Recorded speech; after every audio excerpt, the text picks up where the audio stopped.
That is that Sanjay requires no sleep. And he also knows every person in the world, way beyond Birmingham.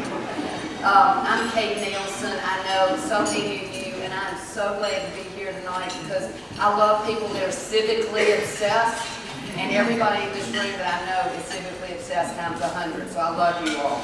And I, like Houston, would like to spend more time with all of you. It's just great. Sanjay and I have known each other for a while. In fact, I don't remember not knowing you, which has been a pleasure. And we have had so much fun getting together and talking about Alabama Possible. And the last time we got together, there were two words that jumped out at us. And the words were building Alabama together, and Alabama Possible. Together and possible. Because folks, everybody in here knows that if we can do things together in any square inch in this state, if we do it together, it's always possible. And so those words were really important to the two of us, and I think, Sanjay, you mentioned you wanted to comment on those words as well. Sure, good evening. I know most of you, so thank you for taking valuable time from your evening and listening to us. The only advice Kate gave me is speak slowly. So I'll try my best. I can promise if I get too excited, I'm sure you're going to throw something at me. So, you know, Dora and I moved to Birmingham in 1993. We've been here for 25 years. So I'm an outsider insider, and the perspective we have is just amazing. That, you know, we come from different parts of the world. I'm from India, she's from El Salvador. We got to meet in Georgia, we came here. And what we have seen in Birmingham in the last few decades, I have personally seen Birmingham change 3 times over. Right? When I first moved here, most of the industries around steel and distribution, so on and so forth. Then we saw the financial services come through. Then it is healthcare, and now it's all entrepreneurship. And what is driving that engine of growth and change is UAB. Now, who in this room would have thought 49 years ago that we would have one of the world's greatest universities in our own backyard? Nobody. And if you told me that you are, then you're lying to me. Nobody. So if that is possible, I was talking to Kate and Christina, anything is possible. So you just have to open your imagination and just go for it. And UAB is a great example of that. Well, there are a couple of stories we wanted to share with you tonight. And those of you who know me know my favorite story is Railroad Park. And a lot of you know this story, but I'll tell it again because if you're like me, you can't remember things. But I was at the Community Foundation, and we were very involved in the last visioning process that was done by Region 2020. And this was a 12-county region visioning process. And some of you may have gone to the museum with your green dot and put what you thought was the most important thing for our region to focus on. Seems like it was yesterday, but I think it was like 97 or 98. Anyway, I still had that visual. So the first two were very, what you would predict, education, education, education. The second, transportation, transportation, transportation. The third, green space. Who knew? A lot of people think I'm a parks freak and that I hike all the time, but because I'm so excited about all the parks, not just Railroad Park, but all the fabulous parks. So that was happening, and then there were efforts to develop this industrial wasteland, 24 acres I believe it is, into a great park. And then there was another effort to develop the ridge along Red Mountain into a fabulous ridgetop park. And then there were efforts at Rustler Mountain to develop the Nature Center. So all 3 of those were going on at the same time. And so there was a group of us that wanted to see, we were worried that we were going to have to pick apart. Those were the words, pick apart, because there wasn't enough money to go around. So a group of us thought, wouldn't it be great if we could coordinate this effort? And so we pulled the 3 parks together at the Community Foundation and just simply said, what do y'all think about coordinating this effort?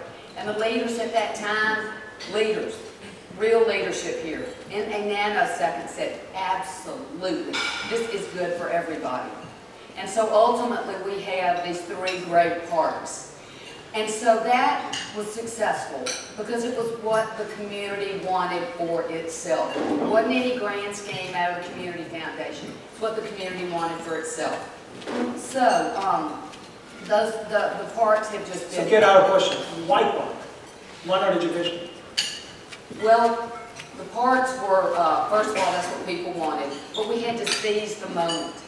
And it was particularly intriguing to me because even though I majored in government, my twin sister majored in urban studies, I watched cities evolve just as a hobby. And when I looked at cities that were coming back to life, that were about the size of Birmingham, like Chattanooga, there was visible change that community was very proud of. You know, the river walk or the aquarium, there was something visible that really got that community pumped up. And so I was very excited about all three parks, but Railroad Park was so visible. And so my hope, and I know that's not a strategy, but anyway, my hope was that this park would give this community positive energy. Because at that time, we really didn't have any. And so when the park opened, I will never forget this, ever. There was this woman at the park, an older woman who lived nearby, who didn't really have anything to do with the park. She was just there for the opening. And she said, "Look what we did. Look what we did." And she was absolutely right. The community did it. And so look at the energy and the pride that has come out of that. I mean, Sanjay can comment on what is going on all around Railroad Park. And I will, but to preface that, can you talk a little bit about the collaboration of what you went through in convincing people that why they need to fund all three at the same time? Oh, absolutely. Well, it was, we were able to say to people, if we want young people to stay here, if we want young people to live here, if we want young people to develop businesses here, this is what they want. They want green space. And then, hello, our health indicators are terrible. What would be better than to have a place where people can be healthy? And so those were the things that drove people to invest.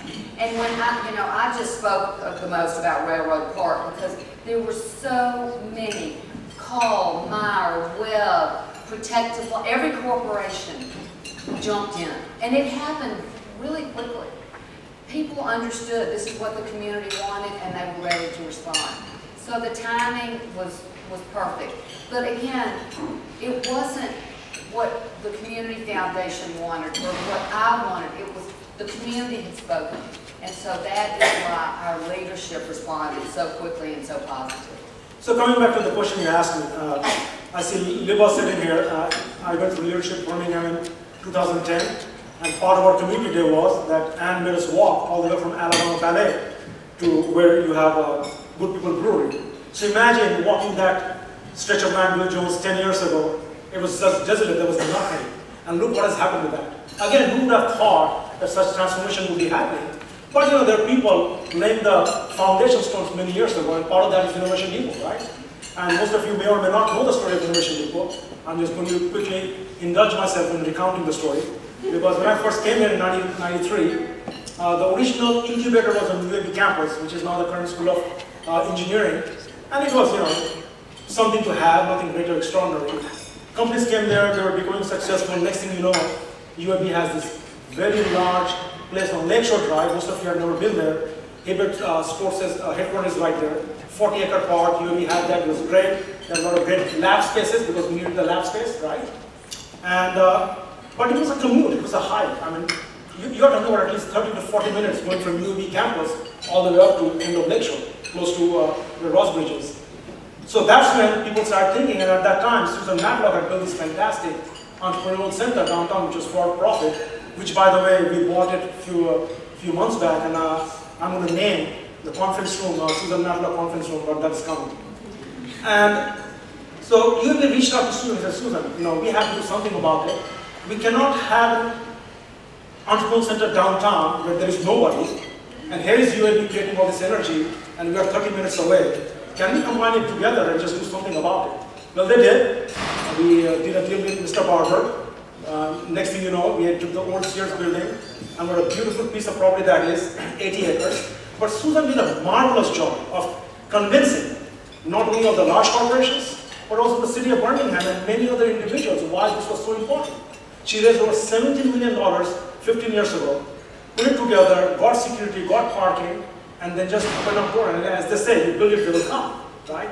And that's where UAB's influence came in, and I see Tom Brand and David sitting there. That had it not been for UAB and UAB's commitment to keep the doors open and start sending people, you would not have that thriving place today where you have over 1,000 people go there every day. There is no parking, folks. People are parking all over the place. There are 100 companies. I see a lot of the tenants there, like Shedlin's company out there. And you know, we don't have enough space. But look at the transformation that has happened in 10 years. And now we call that the entrepreneurial district. On one end you have SHIP, on the other end you have Packhill, and in between you have the Innovation Depot. People are running all over the place. I mean, we cannot recruit people, and the first thing they will say, listen, where is your office? Is it downtown? If it is not, we are not joining you. So location around Railroad Park and on the corridor has become, Kate, one of the number one reasons to be able to recruit all these quote-unquote millennials like Daisy to come and join us. Right, Daisy? Well, in case you haven't gotten the gist, we are very positive about what can be and what has been in this community.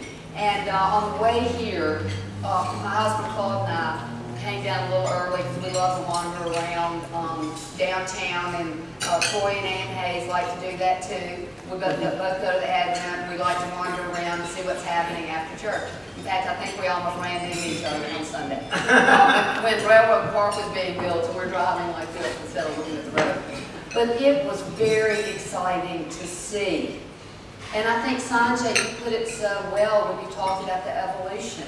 And I don't think we can give UAB enough credit. But I mean, if this community doesn't have a guardian angel, think about how everything is located. We've got UAB, Children's Hospital. Now we've got Railroad Park. Then we have Innovation Depot. We have the Rotary Trail. I had to put that plug in because we're Rotarians. But the Kiwanis Trail is wonderful too. I walked that the other day. So, you know, but if you just drive around and open your eyes and see the change. And I am a first-rate Pollyanna. For you old people, y'all know what that means. Young people, it's a movie where this girl was always positive. But you know, if you think about change, if you are down, distraught, worried, that gives you no energy for change. None. And so I challenge all of us to look for the positives, to be with positive people. It feels like to me, and of course I do have this, you know, view of life, that it's becoming out of favor to be critical of our state. And I think that is wonderful. Now we're talking about great things that are going on in Birmingham. And we're all very excited about that. But you know, Montgomery has the alley, which is very cool. And they have that Renaissance Hotel, and of course they have the railroad station and the wonderful riverfront and all that. But I've been lucky enough to be exposed to rural Alabama because of my in-laws. Some of these towns are just gems. But some of the people that live in these towns just can't see the future. And I hope that, you know, this positive spirit that we have can translate down to them. My in-laws are from Evergreen, Alabama, and they have faced their share of economic depression. But I go there and I see Connecticut County sausage, hello, and they have a mayor who is very innovative, and there are sidewalks everywhere. Unfortunately, Claude and I seem to be the only people using them, but I do hope more people will. And then there's a company that's over 100 years old, called the Nielsen company, that has imported dried flowers from all over the world for over 100 years. There are examples all over our state. Socks in Fort Payne, for goodness sakes. Goat cheese in, where's that? Milford. Yes. All over. So I do think sometimes we are our own worst enemy. Because it used to be that when I traveled, you'd say, oh, I'm from Alabama, and then you try to change the subject. We have got to be the best ambassadors for our state. Because there is going to be an opportunity where you're going to be sitting next to somebody on a plane that wants to come and set up a great startup with Sanjay's help and Miller's help. And you're going to sit next to that person and you're going to say, Alabama is a fabulous place. Young people, I look around this room, there's so many young people. Young people are heard, they're asked to be included. That is unique, folks. So all of us have to have our positive spirit. We have to have our positive line, whatever it is, start with football, I don't know. And then Alabama, and then Auburn basketball, where's Jim Gordon? Auburn basketball team. Every one of us needs to have that positive story that we tell. It may be the trail system that Ann and Hayes and I are very excited about. The canoe trail, the birding trail, the hiking trail, the biking trail, all over this state.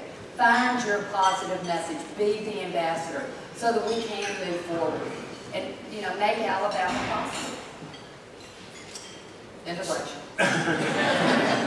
So one thing I've been asked to briefly share is, as we go through this challenge, one of the greatest challenges that we have today is manpower and people and educated workforce and labor, and that's the whole reason we are here to talk about Alabama Possible, why education is so important. So, you know, as we are transitioning from an agrarian society to an agricultural society, knowledgeable society, now we're in a startup economy. Whether we want it or not, they're here.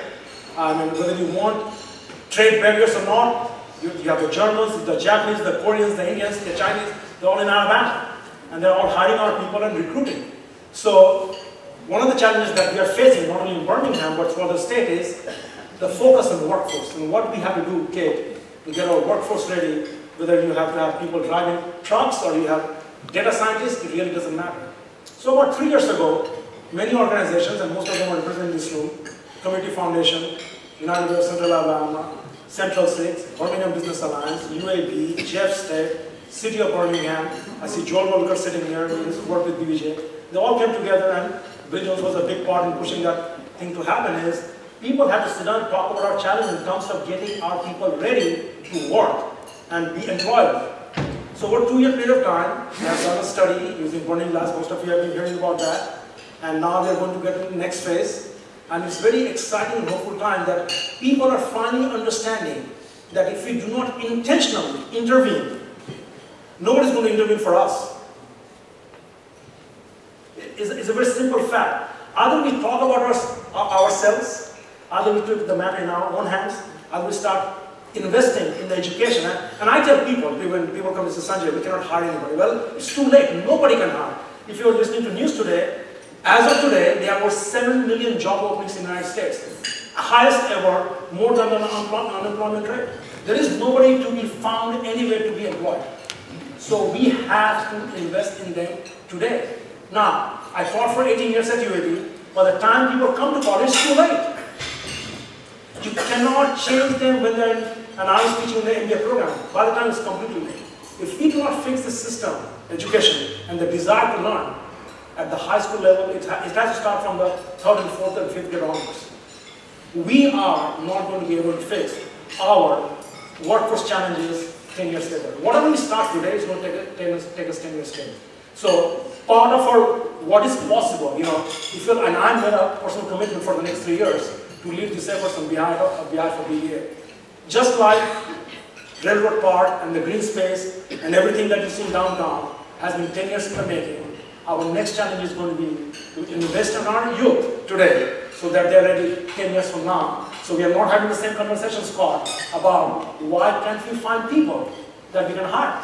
There are hundreds of great, highly paid job openings today in Birmingham, but we cannot find people. And we have to take the matter in our own hand to solve it. Nobody else is going to do it. And this is where everybody can, you know, part of things, this discussion is, what can we do, what can you do, what can I do? Listen, we have to have these discussions with our children, nephew, nieces, neighbors like Houston Smith, who was playing in your yard, that, hey, what are you doing? What are you doing today? You get yourself ready 5 to 10 years. Well, I think the thing that's most appealing about this building it together effort is listen to the collaboration that Sanjay mentioned. I mean, this is so powerful, and this is the only way that our educational system can change. And so because of that, I am very, very hopeful. And yes, it will take time, but because of that collaboration is great. Everything that's going on in this community. And so the last time that I met with him, he enlightened me about something that I did not know about, and I don't like not knowing. I want to know everything. And so tell everybody about Hardware Park. Sure. Before I get to Hardware Park, who knows about Hardware Park? Few people. 2, 3, 4, 5. Okay, good. New news. Okay. So before I get to Hardware Park, I see Connie O'Brien sitting here, and I work with Holy Crystal School. And that is a model of how you can train young people, and I'm going to come to the Hardware Park as a transition. That a deficiency that we have in our education system is not getting kids equipped with real-life work experience early on. And there is absolutely no excuse today not to have people working even when they're in high school. And the Department of Youth Services, the Mayor's Office does a fantastic job. They place 100 of these kids in companies around. If I was a company, I would volunteer. Every summer, we have had 2 or 3 kids in our company that are just fabulous. They're fantastic. And you don't have to pay because the Mayor's Office pays for them. So that's a good thing. So Holy Family Cristo Rey is one of the partners of Alabama Possible. And it's just a fabulous program that gets the students at Holy Family into the workplace and internships and really gets them moving towards a positive career. And Connie, they go to school for 4 days and work 1 day, right? Now, coming back to Hardware Park. So, I've taken a bright young man to lunch one day. He's a VFA fellow. Now, talking about what is possible. I mean, there are 2 VFA fellows here. Daisy, can you stand up, and Nicole? Where is Nicole? I hate to embarrass you guys, but please stand up. All right. Please give them a round of applause. Okay?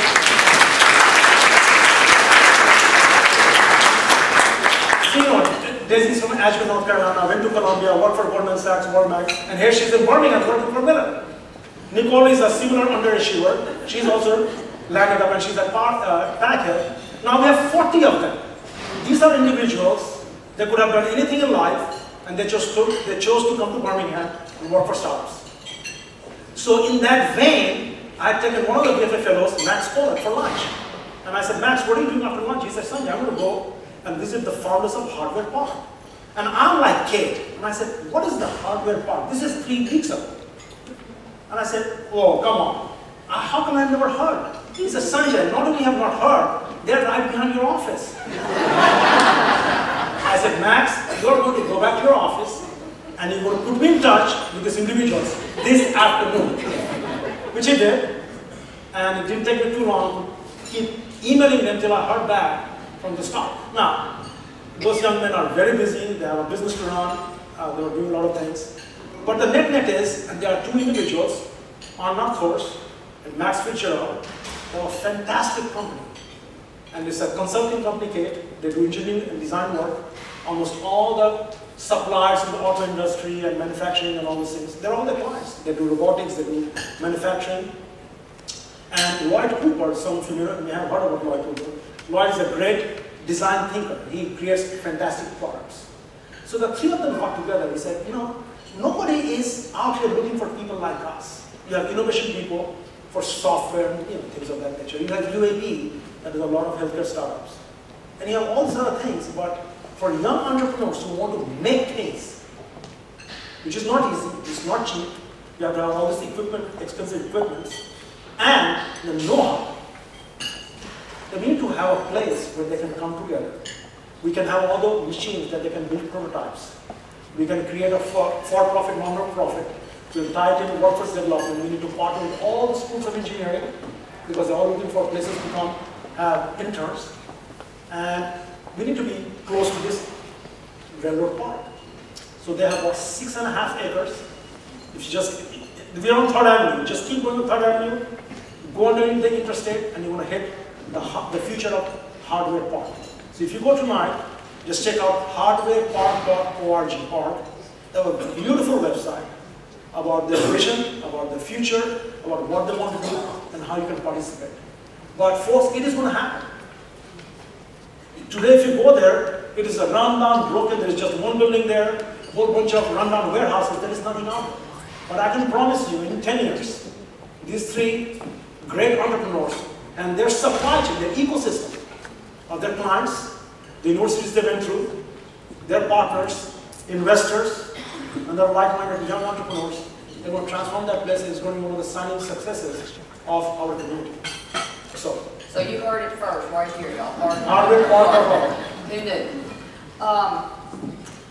We've talked a lot about education, and I think we all know that that is the barrier to prosperity in this state. And so I think we are all very thankful that we have Alabama Possible, focusing children and families' efforts on the importance of higher education, whatever form it takes. And I think building it together is just critical in matching up education with jobs in the future, which is changing constantly. So we were asked to really connect what we are talking about here tonight with Alabama Possible and education. And I think you're all here tonight because you understand that value. And unless, Sanjay, you have something else you want to say, we'd like to take questions from the floor. Fantastic. So I want to encourage all of you who have questions to go ahead and pass your questions down to the middle of the room.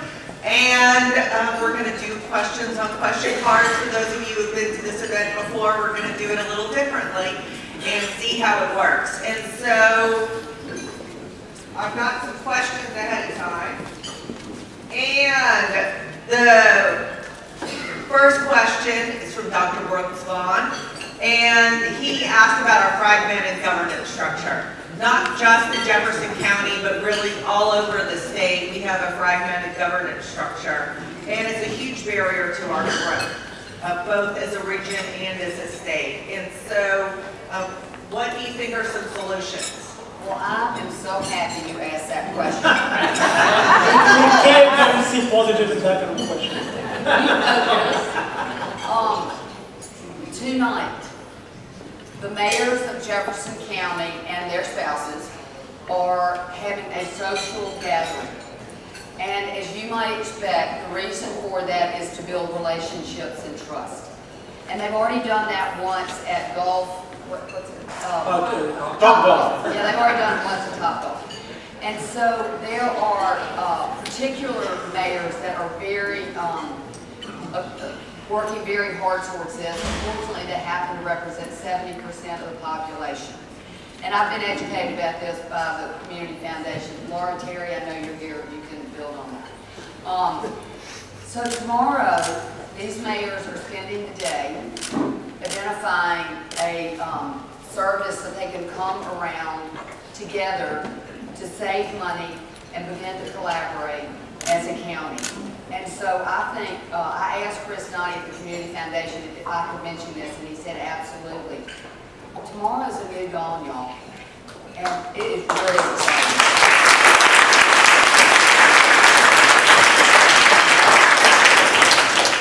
So Sanjay, I'm going to ask you to take a lead on the follow-up question. So, do we deal with regional cooperation, or do we have to deal with underlying issues like our state's difficult racial history before and economic inequality before we can really get to our governments cooperating with each other? Wow. I don't know why I quit drinking 3 years ago. I needed a glass of wine to answer that question. Kate's happy she took the first question. So listen, government inequality is recent, racial inequality is historical, right? So that is the way you need to look at it. You cannot escape from our historical past. We are addressing it, the mayor is doing a great job, we are close to the civilized district, we are within the civilized district, the National Historic Center has been announced, we are going to celebrate it. This, you know, at Rotary, okay, in 2021 we are setting up a global peace conference. And the theme is that we are the safe place to have controversial discussions. If Alabama and Birmingham cannot lead with our historical past and celebrate that into what is possible, okay, I don't think we can ever. Christina, if we can get past racial inequality, there is no reason we cannot get past the fragmented government structure. That is the way I look at the world. Thank you. So, on this, continuing continuing this theme of institutional roadblocks, what do you think about how we can reduce the institutional roadblocks that inhibit the implementation of programs that benefit low-income people? And I want to thank Gail Pellin for that question, because sometimes there are solutions and there are barriers to them being implemented at scale. So how do we get over those barriers? While Kate is thinking, I like to give an example. Because I've been thinking about this for a long time, having come from a similar situation myself, and I've seen such extreme poverty and what education can do for that. Ever since I came here, and thanks to Mitesh, who introduced me to Stephen Black, and what I see what he's doing, those are the types of things. Listen, there's so much opportunity out there in terms of scholarships, amount of money, applying for federal aid, what we're doing at Rotary Club, what Ed Birmingham is doing, what JW Carpenter is doing. We have to do hundreds of these small little things to move the needle, right? We cannot just sit there and say, hey, nothing is possible. There are great examples within our community. We have to study what they are and replicate them and celebrate them as one part of the strategy. I think it would be disingenuous of me to sit here and say, from the perspective of someone facing poverty, I know the answer. I do agree with Sanjay that we are starting to be more deliberate to address this issue. But I think it also starts with listening to those people who are in the heat of the battle and finding out and I know through your simulation work that is identified and it's top of mind, but I think we can never listen enough to those people that are in the heat of the battle about what needs to be done to move you forward. And just like what you're doing with Alamo Possible, before you started all these things, a lot of us, we heard about that and thought about it, but we just moved on. Now you're bringing us all together to have a conversation about it. So what are some untapped markets or untapped communities that we can tap into to move Alabama forward? Well, I think there are a couple of things going on locally that I think can be emulated in other communities. And in fact, one of these efforts actually came out of Chattanooga. It's called Co-Starters. And this is a program that's being run by Create Birmingham and Rev Birmingham. And the premise is to look at the creative industry. And by that I mean music, food, art, just the creative sector. Because if we grow the creative sector, it does two things. It makes this a better place for people to live and want to move, and it creates jobs. And right now, one of the other outcomes y'all may be aware of is our new film office here in Birmingham. And those of you who work downtown know because you've been, the traffic has been a problem. But that's good news and bad news. But I do think efforts like that may not be the Mercedes, but are approaching entrepreneurial, maybe not hardware or software, but things that are create jobs and a great environment. I'm just getting a little bit involved with HICA, and the other day I was visiting their office, and Isabel Ruby was telling me there are over 100 food trucks in Birmingham. Now, who would have thought?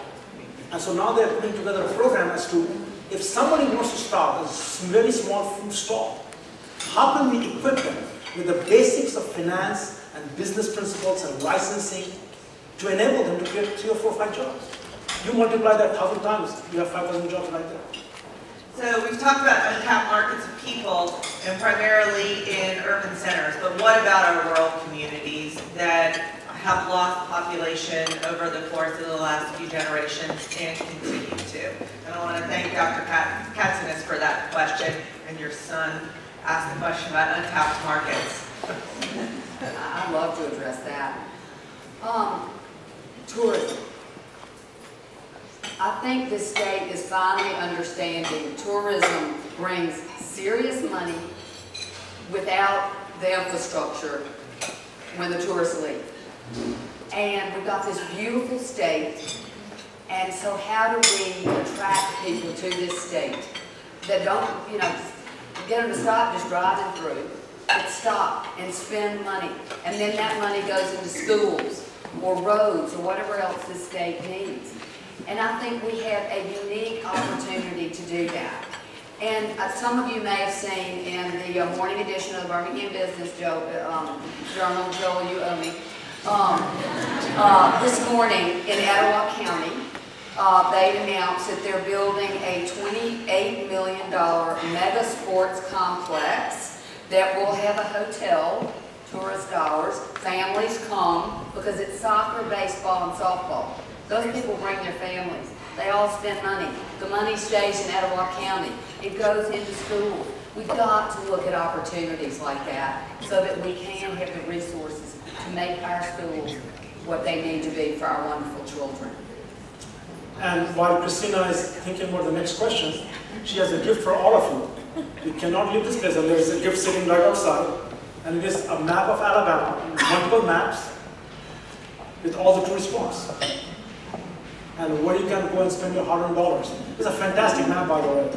And she has a gift for Christina. Do we have one for everyone, or just one per couple? There we go. Yes. Can I do a Vanna White as the wheel turns?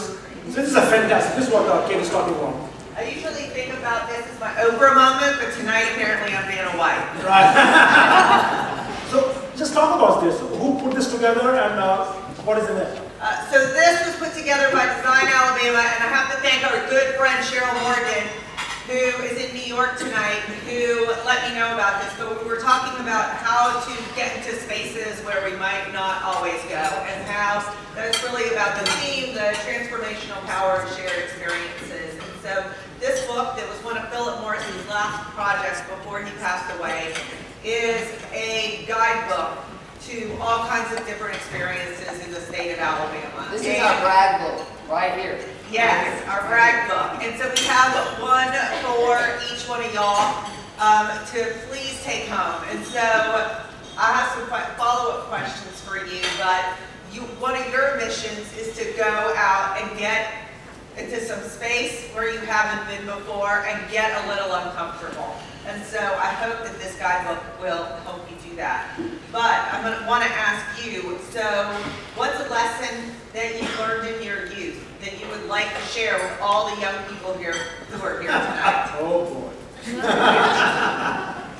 Okay, well, this isn't really young, but, you know, I grew up here, but I went to college in Massachusetts, and I always thought I would stay there.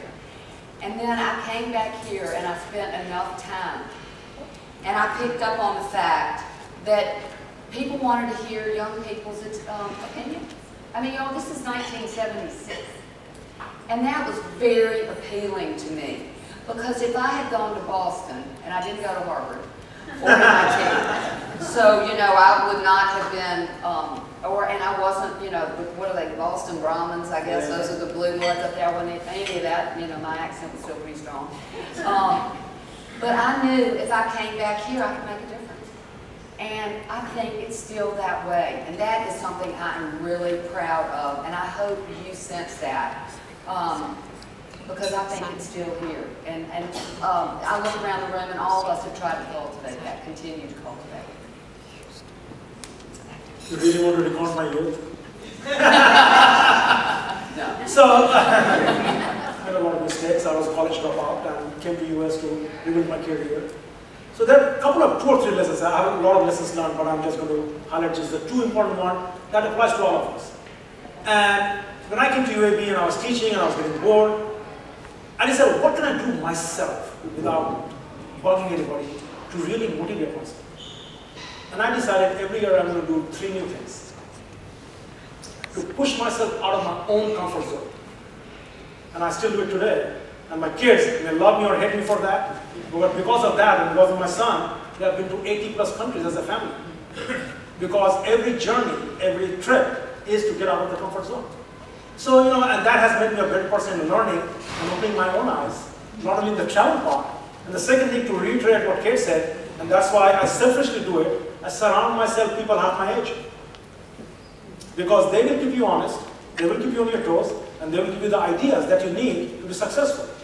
People say, Sanjay, how do you do all these things? Well, the only reason I do it is because I have, as I said, 10 other people half my age around me doing all the work while I'm having this kind of discussion. That is figure that out. Thank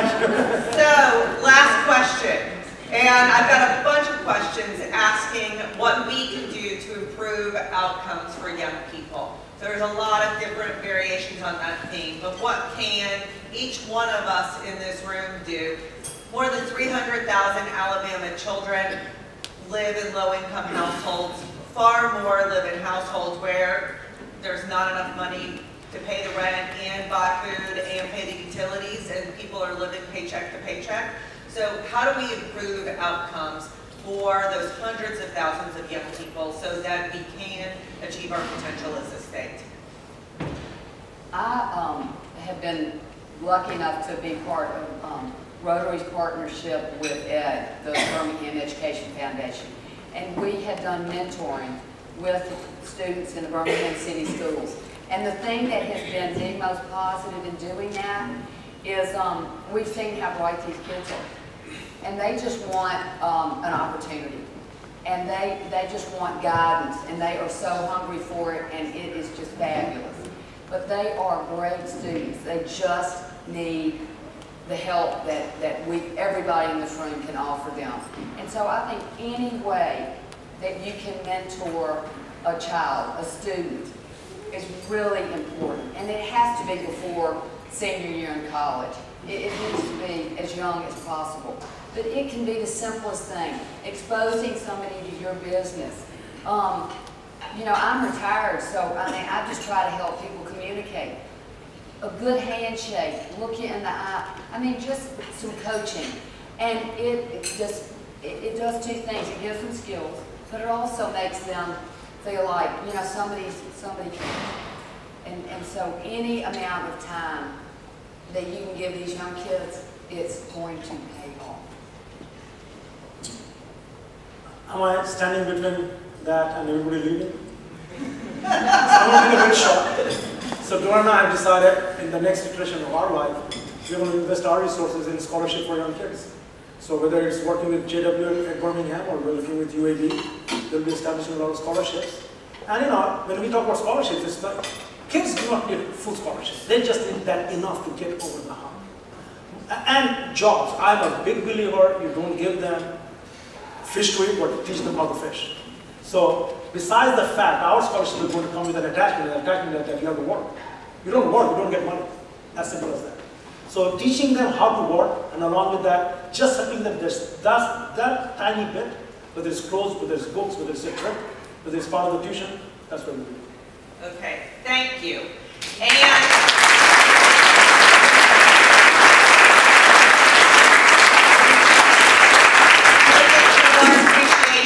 we have these great Alabama plaques from Wrinkling Hardwood from our friends at Southern Architectural Antiques in Coleman, Alabama. So it's a place you can go. I don't know if it's in the book or not, but it's a place you can go and get a little uncomfortable. They have a brand new food hall in Coleman, Alabama. Who knew? So please join me, and Houston and Miller and Ed, please join me up here.